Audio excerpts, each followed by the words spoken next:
عید الاضحیٰ آنے والی ہے، قربانی کے 3 دنوں میں قربانی کی جائے گی، 10 تاریخ کو، 11 کو اور 12 کو۔ 3 دن قربانی کے، 3 دن میں قربانی کرنا۔ اگر کوئی مسلمان ان 3 دنوں کے اندر ایک لمحے کے لیے بھی مالک نصاب ہو گیا تو اس پر قربانی واجب ہو جاتی ہے۔ پورے سال اگر وہ مالک نصاب نہیں تھا مگر ایام نہر کے اندر اگر وہ ایک لمحے کے لیے بھی مالک نصاب ہو گیا اس پہ قربانی کرنا واجب ہو گیا۔ سنو میرے مصطفیٰ کریم قربانی کیا کرتے تھے۔ تاجدار مدینہ نے قربانی کی عظمت کو یوں بھی بیان فرمایا، میرے آقا نے ان 3 دنوں میں روزہ رکھنا بھی منع کیا۔ شریعت کہتی ہے روزہ رکھنا حرام ہے ان 3 دنوں کے اندر۔ تاجدار مدینہ نے، میرے آقا نے، کائنات کے امام نے ان 3 دنوں میں قربانی کے گوشت کو خود بھی کھایا، پسند کیا، اور صحابہ بھی ان 3 دنوں کے اندر قربانی کا گوشت کھایا کرتے تھے۔ اللہ اکبر! غور کرو میرے عزیزو، ہمارے معاشرے کے اندر ہم نے دیکھا ہے یہ 3 دن جب قربانی کے آتے ہیں گوشت کی زیادتی کے سبب کچھ لوگ کہنے لگتے ہیں کہ جی گوشت بہت زیادہ ہے، دیکھ دیکھ کے اب طبیعت نہیں ہوتی کھانے کو، اب گوشت کو اتنا دیکھ دیکھ کے طبیعت نہیں چاہتی کھانے کو۔ نہ میرے بھائی، اس طرح سے منہ نہ بنانا، قربانی کے گوشت کے بارے میں کچھ نہ کہنا، اس لیے کہ میرے مصطفیٰ کریم کو یہ پسند تھا کہ قربانی کا گوشت کھایا جائے۔ پہلے دن قربانی کرنا سب سے زیادہ افضل، دوسرے دن قربانی کرنا پھر اس سے تھوڑا سا کم ثواب، تیسرے دن قربانی کرنا پھر اس سے تھوڑا کم ثواب۔ قربانی کرو، قربانی کا گوشت کھاؤ، مگر اتنا یاد رہے کہ قربانی کے گوشت کا جو طریقہ میرے مصطفیٰ نے دیا ہے، میرے آقا نے فرمایا، میرے مصطفیٰ کی پیاری شریعت کہتی ہے قربانی کے گوشت کے 3 حصے کر لو، 3 حصے کرنے کے بعد میں ایک حصہ صدقہ کر دو، غریبوں میں خیرات کر دو، غریبوں میں بانٹ دو، ایک حصہ اپنے رشتہ داروں میں بانٹ دو، اور پھر ایک حصہ اپنے لیے رکھ لو، ایک حصہ اپنے لیے رکھ لو میرے عزیزو۔ مگر آج ہم نے معاشرے میں کیا دیکھا ہے، ہم کیا دیکھ رہے ہیں؟ اللہ تعالیٰ کے پیارے رسول کی تعلیم تو یہ ہے غریبوں مسکینوں کو کھلاؤ، غریبوں مسکینوں میں بانٹ دو، اپنے رشتہ داروں میں بانٹ دو، مگر ہم کیا کرتے ہیں 10 دن تک اپنی فریج میں اسٹور کر کے رکھ دیا کرتے ہیں، 15 دن کے لیے اپنی فریج میں اسٹور کر کے رکھ دیا کرتے ہیں۔ اتنا ہمیں جو ہے ذرا سا بھی خیال نہیں رہتا کہ ہم نے قربانی کی ہے تو غریبوں کو بھی اس بہانے سے مل جائے، غریبوں کو بھی اس موقع پر گوشت مل جائے۔ ارے تمہیں اللہ نے دولت دی ہے، مال دیا ہے، اللہ تعالیٰ نے مال و دولت سے نوازا ہے، تجھ کو اللہ نے نوازا ہے، تو پورے سال خرید کے بھی کھا لیتا ہے، تو ہر طرح سے کھا لیتا ہے، مگر ان غریبوں کو دیکھ لیا کر جو قربانی کے دنوں میں تیرے میرے دینے کی وجہ سے ہی گوشت کھا لیا کرتے ہیں۔ ان غریبوں کے بچے منتظر رہتے قربانی میں ہمارے پڑوسی، ہمارے محلے والے، ہمارے گاؤں والے ہمیں گوشت لا کر دیں گے، ہم پکا کر کھائیں گے۔ کیا کبھی تم نے سوچا ہے تمہارے گھر کے اندر تو 10 طرح کے پکوان تیار ہو رہے ہیں، مگر غریب کے بچے اس موقع پر بھی انتظار کرتے رہ جاتے ہیں کوئی گوشت لا کر دے گا، اور کچھ گوشت بانٹنے والے ایسے ہیں جو رسماً 2-2 4-4 بوٹیاں تقسیم کر دیتے ہیں۔ خدا کے لیے اتنا تو دیا کرو کہ غریب کے بچے کچھ کھا لیا کریں، اتنا تو دیا کرو۔ اور میرا اپنا ماننا، اور میرا اپنا نہیں بلکہ صوفیہ کا طریقہ تو یہ ہے گوشت بھی غریبوں میں دو، شریعت کہتی ہے ایک حصہ مسکینوں کو بانٹ دو، گوشت بھی دو، اور اللہ نے توفیق دی ہے، نوازا ہے تو اتنا بھی کرو کہ اس کے ساتھ ساتھ یہ بھی دیکھو کہ گوشت تو دے دیا، اب اس کے پکانے کے لیے اس کے پاس میں باقی چیزیں بھی ہیں یا نہیں ہیں، اگر نہیں ہیں تو تم اس کو تھوڑی سی کچھ چیزیں بھی دے دیا کرو، تھوڑے مسالے بھی دے دیا کرو تاکہ وہ غریب بنا کر کھا سکے آسانی سے۔ اللہ اکبر! مگر ہم نے دیکھا ہے بعض ایسے بھی لوگ ہیں جو عید قربانی کا گوشت رکھتے ہیں، محرم تک کھایا کرتے ہیں۔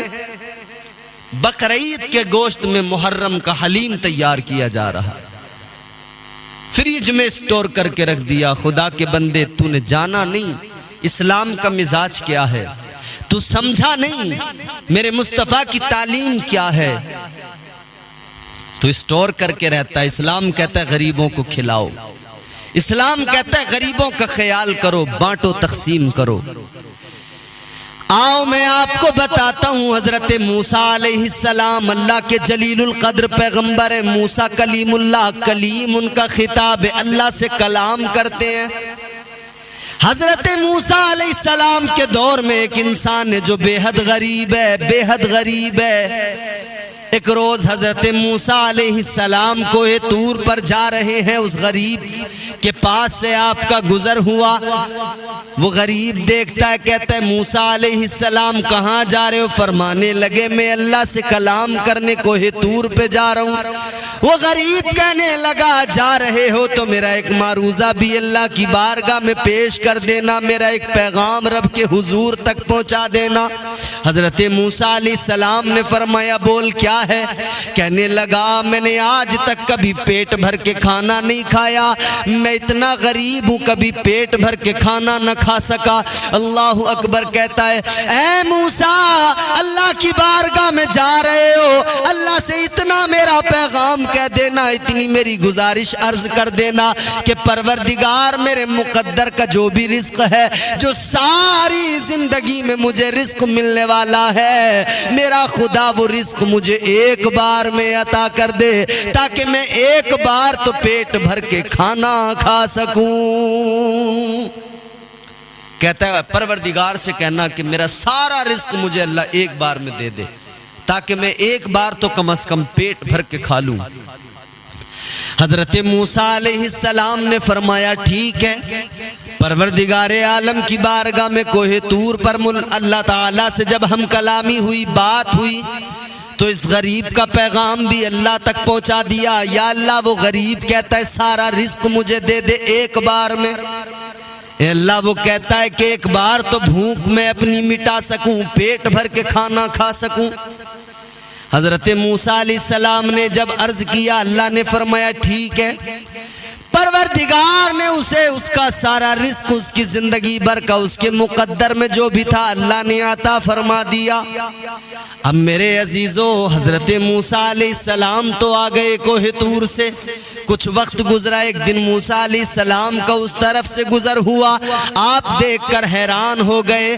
وہی غریب جو کل کہہ رہا تھا کہ اللہ تعالیٰ مجھے میرے سارے مقدر کا رزق ایک بار میں دے دے تاکہ میں ایک بار پیٹ بھر کے کھا سکوں، وہ انسان ہے، اسی کے گھر پہ لنگر چل رہا ہے، غریب آ رہے ہیں، کھا کے جا رہے ہیں، اللہ کے نام پہ لوگوں کو کھلا رہا ہے، لوگ آ رہے ہیں، کھا کھا کے جا رہے ہیں۔ اب حضرت موسیٰ نے دیکھا، حیران ہوئے، اس غریب کے پاس اتنی دولت کہاں سے آئی، اس کے پاس اتنا مال کہاں سے آیا، یہ لنگر جاری کیے ہوئے ہے۔ آپ حیران ہیں، پتہ کرنے پر معلوم ہوا یہ تو روز اسی طرح سے کھلاتا ہے، روز اس کے دروازے پہ آتے ہیں غریب، روز کھا کے جاتے ہیں، سیر ہو کے جاتے ہیں، شکم سیر ہو کے جاتے ہیں۔ اللہ اکبر۔ حضرت موسیٰ علیہ السلام نے پروردگار سے عرض کر دیا، اے میرے مولا، اے رب لم یزل ولا یزال، میں سمجھا نہیں معاملہ کیا ہے، اے مولا جو اتنا غریب کہ اسے ایک دن بھی پیٹ بھر کے کھانے کو نہ ملا، اب اس کے گھر پہ لنگر چل رہے ہیں، وہ لوگوں کو کھلا رہا ہے، روز لنگر ہے، یا اللہ اس پر اتنی دولت، اتنا مال کہاں سے آیا؟ اللہ نے فرمایا موسیٰ وہ انسان بڑا سیانہ نکلا، بڑا چالاک نکلا۔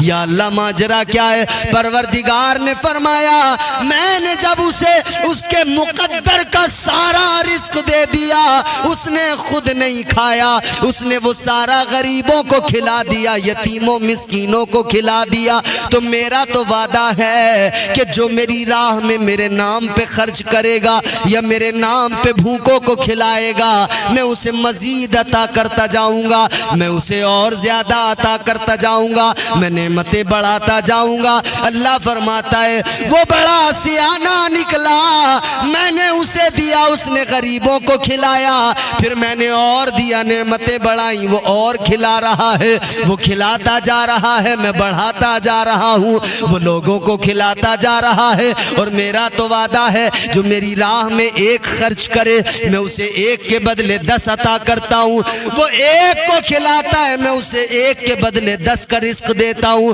وہ 100 کو کھلاتا ہے میں 1000 کا اس کو دے دیا کرتا ہوں۔ وہ بڑا سیانہ نکلا، وہ بڑا ہوشیار نکلا، وہ غریبوں کو کھلاتا جاتا ہے، میں اس کا مال بڑھاتا جاتا ہوں۔ تو یہ ہے غریبوں کو کھلانے پر اللہ تعالیٰ نعمتیں بڑھاتا جاتا ہے، پروردگار نعمتوں میں اضافے فرماتا ہے۔ مگر یہاں فریج میں 10 دن کے لیے سٹور کر کے رکھ دیا، کسی غریب کو نہیں کھلائیں گے، سارا خود کھائیں گے۔ کبھی کباب بنا رہے ہیں، کبھی جو ہے الگ الگ قسم کی ڈشز تیار ہو رہی ہیں۔ یوٹیوب پر اس وقت دیکھو ٹرینڈ چلا ہے، فیس بک پر دیکھو نئے نئے طریقوں کے پکوان، وہ کک بیٹھے ہوئے سکھا رہے ہیں۔ آ رہی ہے بقرعید، آ رہی ہے یہ کباب بنانا، اس طرح کا قورمہ بنانا، اس طرح سے بکرے کی چاپ بنانا، اس طرح سے آپ یہ کرنا، سارا سکھا رہے ہیں۔ ارے خدا کے لیے ٹھیک ہے، جس طرح سے تمہیں کھانا ہے بناؤ کھاؤ، مگر غریبوں کو ضرور کھلانا۔ شریعت کہتی ہے، اسلام کہتا 3 حصے کرو، 3 حصے کرنے کے بعد میں ایک حصہ غریبوں یتیموں مسکینوں میں بانٹ دو، دوسرا حصہ اپنے رشتہ داروں میں بانٹ دو، جو تیسرا حصہ بچے وہ اپنے لیے رکھ لو۔ اور ایک چیز میں یہاں پر اور ایک مسئلہ بیان کر دوں، جو حصوں والی قربانی ہوتی ہے، 7 لوگ مل کر ایک بڑا جانور لے کر قربانی کرتے ہیں۔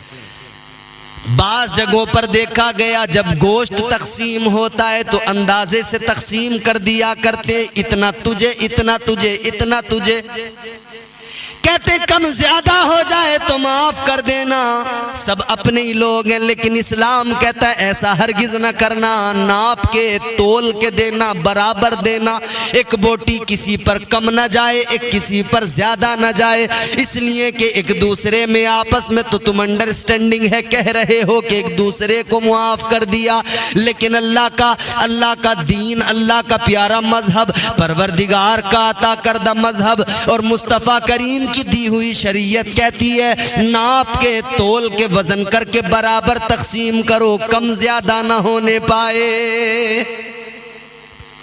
تو ہر حال میں اس کا خیال کریں، کم زیادہ نہ ہونے پائے، اندازے سے کام نہ لیں، پورا وزن کریں، برابر ایک دوسرے پہ جانا چاہیے۔ 7 جو حصے دار ہیں ان 7 پر برابر گوشت پہنچے۔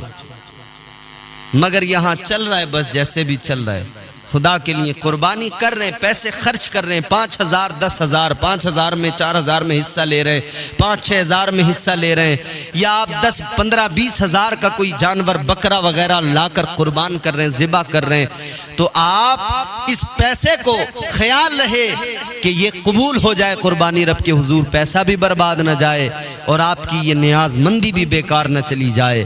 تو لہٰذا ان تمام چیزوں کا خیال رکھیں، تو غریبوں کو ضرور کھلائیں۔ اچھا اسلام تو وہ پیارا مذہب ہے، اسلام تو کہتا ہے غریبوں کا خیال رکھو ضرور، اور قرآن اللہ کا کہتا ہے، یاد ہے نا ایک دن مرنا ہے، قبر میں جانا ہے، پھر حشر میں اٹھنا ہے، پھر حساب و کتاب، پھر جنت و دوزخ۔ اے لوگوں سنو، جب میدان محشر میں جنت اور دوزخ کا فیصلہ ہو جائے گا، جنتی جنت میں، دوزخی دوزخ میں چلے جائیں گے، دوزخی دوزخ کے اندر ہوں گے، جنتی جنت کے اندر ہوں گے۔ ایک ایسا مقام ہوگا جہاں پر دونوں آپس میں باتیں کر سکیں، ادھر سے جنتی جنت کے اندر سے دوزخ پر نظر ڈال کے دیکھتے ہیں، دوزخ میں دوزخ والوں پر عذاب ہو رہا ہے، جہنمیوں پر عذاب ہوتا دیکھ رہے ہیں، ادھر جہنمی دیکھ رہے ہیں، ادھر جنتی دیکھو جنت میں مزے کر رہے ہیں، ان کی موج ہے، جنت میں بڑے آرام کی سکون کی زندگی گزار رہے ہیں۔ ایک ایسا ایسا جنت میں مقام جہاں سے جنتی دوزخیوں سے بات کریں گے، جہنمیوں سے بات کریں گے۔ وہ جنتی کہیں گے اے جہنم والو، کون سا ایسا عمل تھا جس نے تمہیں جہنم کے گڑھے میں پہنچا دیا؟ تمہارا کون سا ایسا عمل تھا جس نے تمہیں دوزخ میں پہنچا دیا؟ تو یہ دوزخ کے اندر سے لوگ کہیں گے قالوا لم نک من المصلین، یہ دوزخ والے کہیں گے ہمارا پہلا عمل یہ تھا، نماز نہیں پڑھتے تھے، ہم نے نمازوں کو ترک کیا جس کے عوض آج ہمیں یہ نقصان پہنچا، ہم دوزخ میں یعنی جہنم میں آ گئے۔ اور دوسری بات وہ کہیں گے وَلَمْ نَكُ نُطْعِمُ الْمِسْكِينَ،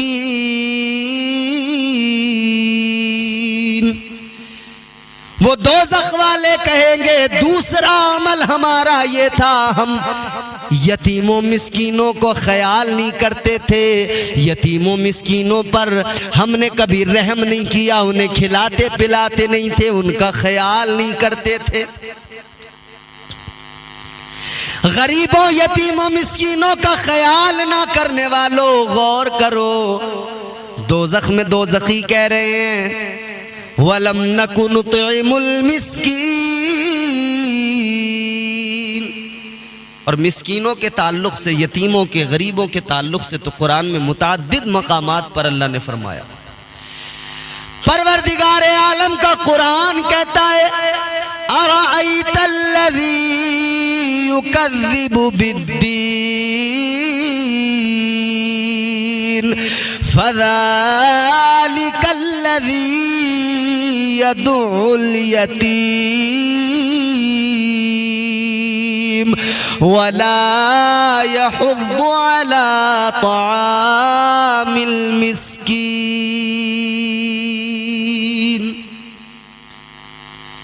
تو ضروری ہے کہ ہم مسکینوں کا، یتیموں کا خیال کریں۔ عید کا دن آتا ہے، کیا ہم دیکھتے نہیں ہیں؟ سارے کے سارے دیکھ کر اندیکھا کر دیا کرتے ہیں۔ عید کے موقع پر ہمارے گھروں میں شاپنگ بڑی ہوتی ہے، مہنگے مہنگے کپڑے ہمارے بچے خرید کے لاتے ہیں، پہنتے ہیں، مگر غریبوں کے بچوں کو دیکھا گیا عید کے دن عیدگاہ کے راستے پر کھڑے ہو جاتے ہیں، کوئی سرما بیچ رہا ہے، کوئی غبارے بیچ رہا ہے، کوئی بچوں کے کھلونے بیچ رہا ہے۔ کس بات نے انہیں مجبور کیا کہ وہ عید کے دن پھٹے کپڑوں میں، پرانے بوسیدہ لباس میں، عید کی خوشیوں سے الگ تھلگ ہو کر وہ 2-2 روپے کے وہ آئٹم بیچ رہے ہیں، وہ 5-5 10-10 روپے کے وہ غبارے بیچ رہے ہیں، وہ وہاں پر کھڑے ہو کر کوئی کچھ بیچ رہے، کوئی کچھ بیچ رہے۔ خدا کے لیے اے میری قوم کے امیروں، اے میری قوم کے مالداروں، اللہ نے جو دولت دی ہے وہ دولت اس لیے نہیں دی کہ تم عیاشیوں میں اڑا دو، وہ دولت اس لیے نہیں دی کہ تم اپنے شوق میں اڑا دو۔ اللہ نے مال اس لیے دیا ہے کہ وہ اس مال میں تمہارا بھی حصہ ہے، تمہارے گھر والوں کا بھی حصہ ہے، اور تمہارے ساتھ منسلک تمہارے رشتہ دار جو غریب ہیں ان کا بھی حصہ ہے، اور جو اللہ تعالی پروردگار عالم مال دے رہا ہے اس میں غریبوں کا بھی حصہ اللہ تم کو دیتا ہے۔ اور یہ بھی آزمائش ہے، کبھی اللہ دے کے آزماتا ہے، کبھی اللہ لے کے آزماتا ہے۔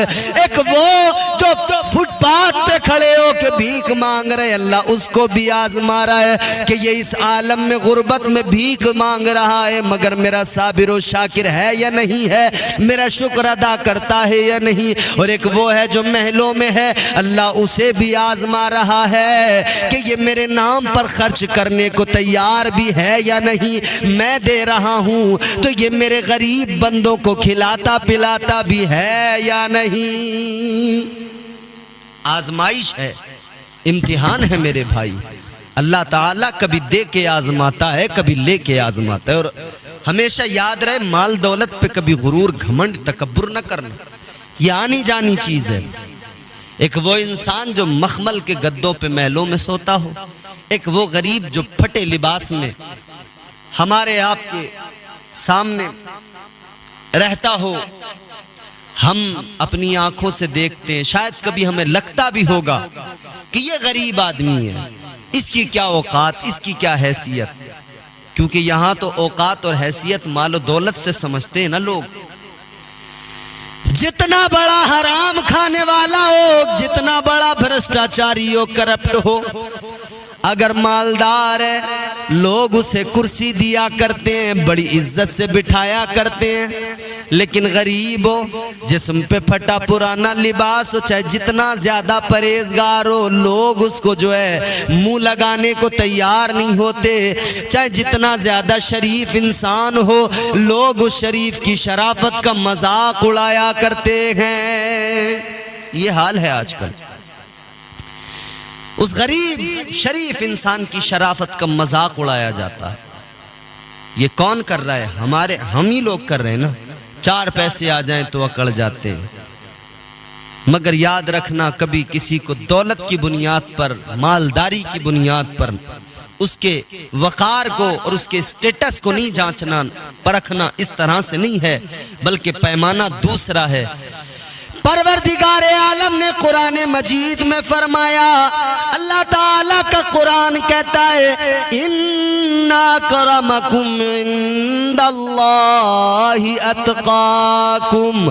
اللہ کا قرآن کہتا ہے پروردگار عالم کے نزدیک وہ عزت والا نہیں جس کے پاس مال ہے، بلکہ عزت والا تو وہ ہے جو پرہیزگار ہے، جو تقوی شعار ہے.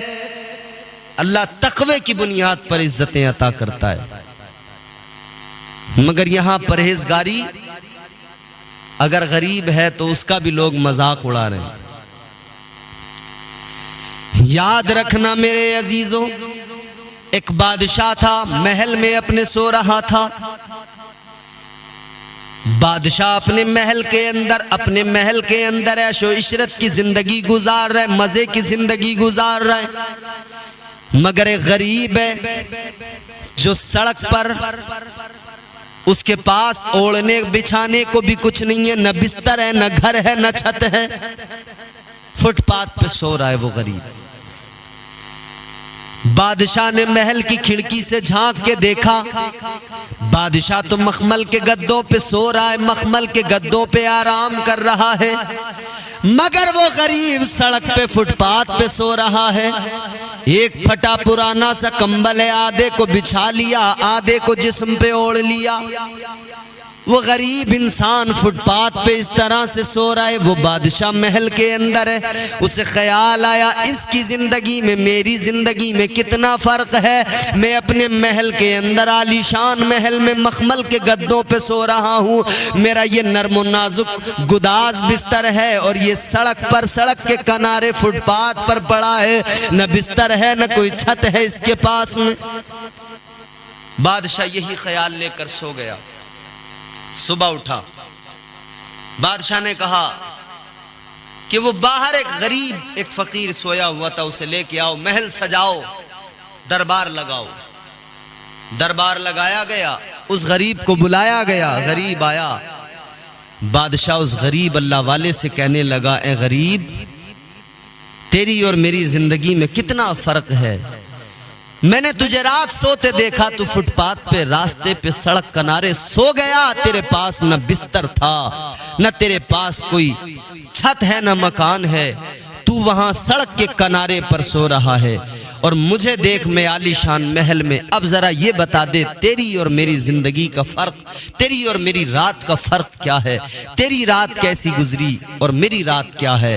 میری رات تو بڑی الگ ہے، مگر یہ بتا تیری رات کیسی گزری ہے؟ جب اس غریب سے، اس اللہ والے سے بادشاہ نے کہا، یہ بتا تیری رات کیسی گزری، وہ غریب کہنے لگا، وہ اللہ والا کہنے لگا. اس فقیر نے جواب دیا، ہے بادشاہ سن لے، تیری اور میری رات آدھی رات تو دونوں کی ایک جیسی گزری. تیری اور میری دونوں کی آدھی رات ایک جیسی، کوئی فرق نہیں. جیسی تیری رات گزری ویسی میری گزری.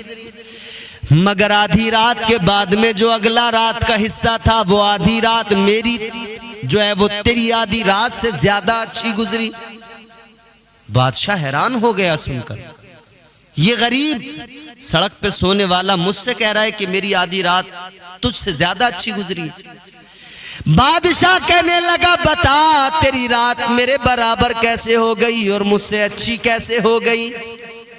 فقیر کہنے لگا سن لے بادشاہ، تو اپنے محل کے اندر سویا، اپنے نرم و گداز بستر پہ سویا، مگر نیند تو آخر تجھے آئی ہی۔ میں سڑک کنارے سو گیا، فٹ پاتھ پر سو گیا، مجھے بھی نیند آئی، تجھے بھی نیند آئی، نیند دونوں کی ایک ہے۔ نیند اللہ کی مخلوق ہے، بالکل سیم ہے، جیسی تجھے آتی ہے ویسی مجھے آتی ہے۔ اور نیند جب آ جائے تو کیا نرم و نازک بستر اور کیا سڑک کیا پتھر، نیند ایک جیسی۔ فقیر نے کہا آدھی رات تیری میری ایک جیسی گزر گئی، جیسے تجھے نیند آئی ویسی مجھے بھی نیند آئی، نیند تیری بھی میری بھی ایک جیسی، مگر اس کے بعد میں آدھی رات میری بڑی عمدہ گزری، تیری رات سے بڑی اچھی گزری۔ اس نے کہا بتا کیسے؟ فقیر کہنے لگا ایسے کہ تو آدھی رات کے بعد میں بھی سوتا رہا اور میں نے آدھی رات کے بعد میں اٹھ کر جب اپنے رب کو یاد کیا، جب میں نے اپنے رب کی پاکی کا اعلان کیا، جب میں نے اللہ کا ذکر کیا تو وہ ذکر کی لذتیں مجھے ملی، تو محروم رہ گیا۔ اللہ کے جلوے مجھے میسر آئے، تو محروم رہ گیا۔ میری آدھی رات تیری آدھی رات سے زیادہ اچھی گزری ہے۔ تو کبھی غریب کو ہلکے میں مت لینا، اور غریبوں تم بھی کبھی غم نہ کرنا، احساس نہ کرنا۔ حضور نے بڑا پیار کیا ہے غریبوں سے۔ تاجدار مدینہ نے غربت کو اور غریبی کو پسند کیا، غریبوں کو پسند کیا۔ میرے آقا نے غریبوں کا اتنا خیال رکھا کہ قربانی کا موقع آیا تو حضور نے اپنی غریب امت کے نام سے قربانی بھی کر دی۔ اے غریبوں خوش ہو جاؤ، تاجدار مدینہ نے تمہارے لیے قربانیاں بھی کر دیں۔ اور پھر اس کے بعد میں مزید میرے مصطفیٰ کریم نے فرمایا غریبوں، جب میدان محشر میں امیر بھی ہوں گے، مالدار بھی ہوں گے، غریب بھی ہوں گے، یاد رکھنا ادھر امیر مالدار بھی کھڑے ہیں، غریب بھی کھڑے ہیں، قطاریں لگی ہوئی ہیں۔ میدان محشر میں پروردگار عالم مالدار سے اس کا مال پوچھے گا، کتنا کمایا، کہاں خرچ کیا؟ مالدار سے اللہ اس کا مال پوچھے گا، اور غریب سے پروردگار اس کا حال پوچھے گا۔ یہ فرق ہوگا غریب اور امیر میں۔ اور میرے مصطفیٰ کریم والی کونین نے فرمایا جب جنت میں جانے کی باری آئے گی، یہ امیر مالدار حساب دیتا رہ جائے گا، غریب جنت میں چلا جائے گا۔ کتنا پہلے فرمایا گیا، امیر کے مقابلے غریب 500 سال پہلے جنت میں چلا جائے گا۔ یہ فرق ہے، امیر مالدار کے مقابلے غریب 500 سال پہلے جنت میں چلا جائے گا۔ اب اس کا مطلب یہ نہیں ہوتا کہ غریب جو بھی کر لے بس جنتی ہے، نہیں۔ امیر اور غریب دونوں، شریعت کہتی ہے کہ اگر طور طریقے جو شریعت کے ہیں ان کے مطابق زندگی گزاری ہے تو پھر غریب ہو یا امیر ہو، پروردگار عالم دونوں کو جزا عطا فرمائے گا، اور وہ جزا جنت کی صورت میں ہوگی۔ مالدارو مالدار بنو، مگر ایسے مالدار بنو کہ دنیا تمہارے مالدار ہونے پہ رشک کرے، دنیا تمہارے امیر ہونے پہ رشک کرے۔ مالدار ایسے بنو جیسے مالدار حضرت عثمان غنی تھے، جیسے مالدار حضرت ابو بکر صدیق تھے۔ قارون کے جیسے مالدار نہ بننا، نمرود اور شداد کے جیسے مالدار نہ بننا۔ مالدار بنو تو قربانی کرو، غریبوں کا خیال کرو، غریبوں کو کھلاؤ۔ یہ 10-20 دن تک فریج میں گوشت جو اسٹور کر کے رکھتے ہو، پھر نئی نئی ڈشیں بناتے ہو، خدا کے لیے کھاؤ، مگر غریبوں کو پہلے کھلاؤ، غریبوں کا خیال کرو۔ عید پہ شاپنگ کر رہے ہو نا اپنے بچوں کے لیے، کبھی کوئی غریب کا بچہ بھیک مانگتا مل جائے نا، اسے بھی دینا، بیٹا عید آ رہی ہے، تیری عید اچھی ہو جائے۔